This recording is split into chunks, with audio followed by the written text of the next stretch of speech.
Good evening and thanks for joining us. I'm Mitchell Ringos. City Council will debate a proximity principle for high-level radioactive waste tomorrow. There is a recommendation from the Intergovernmental Affairs Committee asking Council not to adopt the principle. The city began looking into a proximity principle after a deputation last year from groups opposing nuclear waste burial in the region. It comes as the Nuclear Waste Management Organization is currently considering Ignace as a possible site for waste burial. Westford Councillor and Intergovernmental Affairs Committee Chair Kristen Oliver says they found there would be no reason to adopt the principle.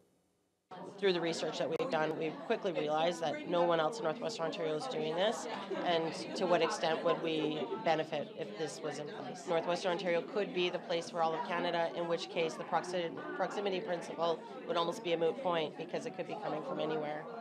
Both trucks and rail will be coming right through our city. And the city should be concerned about derailments. They should be concerned about transport truck accidents. The Nuclear Waste Management Organization is expected to make a decision on the potential Ignace site next year. A partnership between a local nonprofit and racetrack is continuing to make a significant impact in the community. Thunder City Speedway has supported Thunder Bay Therapeutic riding for the past 2 years, and this year they've helped raise them over $60,000 to help run their programming. Jessica Clement has those details. For the past 33 years, the Thunder Bay Therapeutic Riding Association has been offering equine therapy to youth and adults with various special needs to help improve their physical and mental health. It offers you occupational therapy, physiotherapy on horseback ride, communication. It opens up so many different things for them. People in wheelchairs, movement, different feelings, freedom on horse. President Teresa Boloski says the organization is volunteer-led and receives roughly 40 to 60 riders per riding season. She explains that community partnerships is what allows them to keep the riding program running smoothly, and says one significant partnership is with the Thunder City Speedway, which has supported the organization for the past 2 years. Every second week we're selling 50-50 tickets at the racetrack, and this year we have raised gross $61,000, and it's so rewarding to see the money that's what it really takes to run a program like this yearly to keep it sustainable. The money has already made a huge impact, according to barn manager Maureen Downey and her husband Clarence, as they've been able to purchase 3 new horses. We're still in the midst of looking for maybe 1 or 2 more horses for the program for the summer, but horses aren't cheap and they're very hard to find good horses that are trained to what we need. We don't get any funding from any other organizations Right now. right at the present time. There is no government funding for us, so we have to raise everything ourselves. Downey says despite the cost, it's amazing to see how impactful the riding program is. We spoke to some riders and their family members and asked them what they enjoyed most about the program.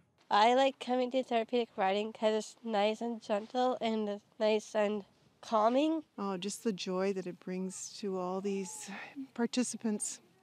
The happiness that you see on their faces is just, you have to come to see it. More information about the organization can be found online at thunderbaytherapeuticriding.org. Jessica Clement, TBT News.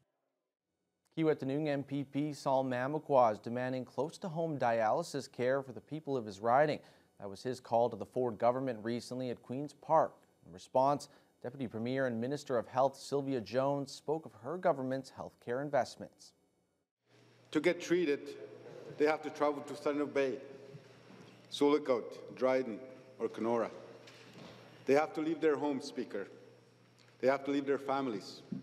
And when they go home, it isn't because that they're getting better, but they go home because they have to go to their own funeral.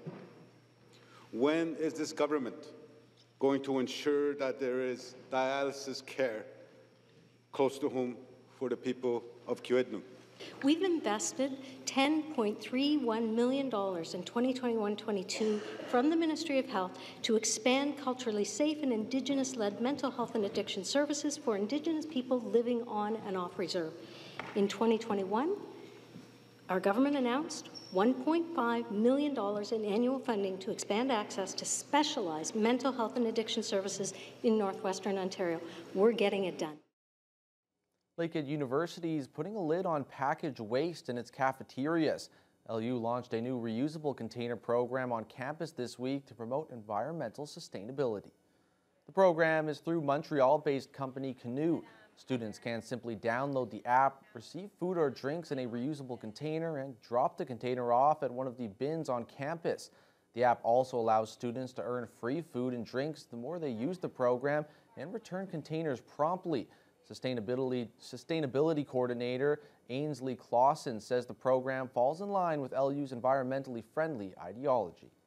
Having people think about their waste and sorting it in the right place so that we can reduce what's going to the landfill. This continues to build on that by reducing the number of disposables. Obviously, coffee cups are one of the most pervasive disposable items that we use. So really trying to get those out of our system to reduce waste even further. We all need to be doing our parts, all sorts of actions at all scales. And so this is one step that Lakehead can do to contribute and also show the rest of the city that this program is possible. The program is currently set up in LU's main dinner hall with plans to expand into the winter term. Students and staff at St. Patrick High School won't have to go far to get their hands on caffeinated beverages or sweet treats, as the school now has its own cafe. Located in the school's cafeteria, Clover Cafe was a 2-year project meant to be a deep learning initiative for the hospitality and tourism program.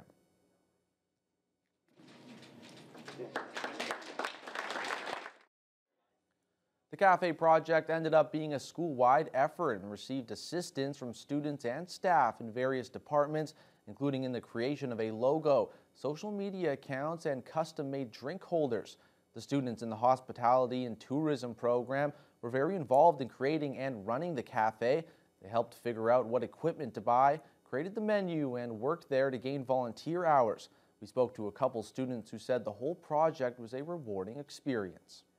And to see that it's been successful and people are actually enjoying it and wanting to go out and spend their money here or come and have a community, opportunity with us or get their volunteer hours is actually really almost heartwarming. So my hard work paid off. It's so rewarding to watch the kids come in and really enjoy it, buy things from the cafe.